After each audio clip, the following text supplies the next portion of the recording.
Continuing our kinematics lecture series, today we are going to deal with the topic motion under free fall.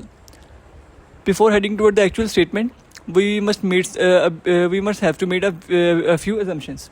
Our first assumption is an object under free fall will only experience a force due to gravity.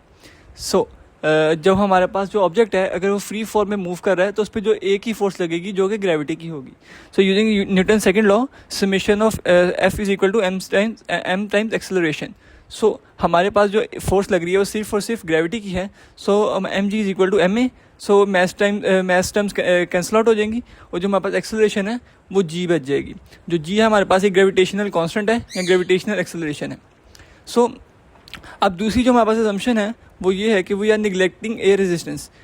अब जो हमारे पास air resistance है वो एक actual thing है जो exist करती है, जो हमारे पास हवा में मौजूद मॉलिक्यूल्स या पार्टिकल्स की वजह से होती है.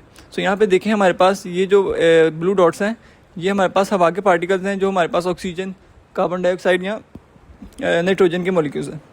तो जो हमारे पास अगर हमारे पास दो ऑब्जेक्ट हैं, एक पेपर और एक सॉलिड बॉल, अगर हमारे पास वो दो ऑब्जेक्ट्स नीचे आ रहे हैं तो दोनों पे एयर रेजिस्टेंस लगेगी.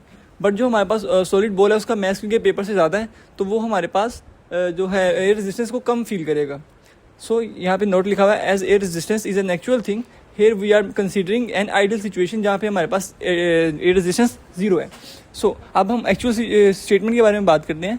If an object is drop near the surface of earth regardless of their masses the object will accelerate at a same rate of gravitational acceleration G.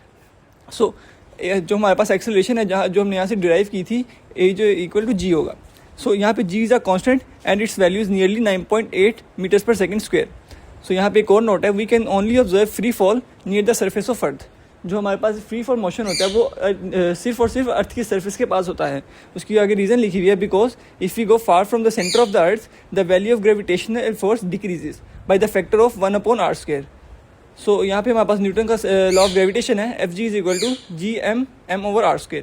सो अब हमारे पास F G is equal to M G भी थी, तो इन दो equations को जब equate किया तो मैस टर्म्स कैंसिल आउट होगी. G is equal to G M upon r², जहाँ पे जी भी एक कॉन्स्टेंट है, एम भी एक कॉन्स्टेंट है. जो वेरिएशन आएगी r² में आएगी. अगर हमारे पास डिस्टेंस r चेंज होगा तो हमारे पास जो r बढ़ेगा तो हमारे पास जी की वैल्यू कम हो जाएगी. सो इसको अगर हमने ऑब्जर्व करना है फ्री फॉल को तो ये मोशन सिर्फ और सिर्फ अर्थ सरफेस के पास होगा. तो और ये हमारे पास इक्वेशंस लिखी हुई है 3 जो हमारे पास equation of motion under free fall है.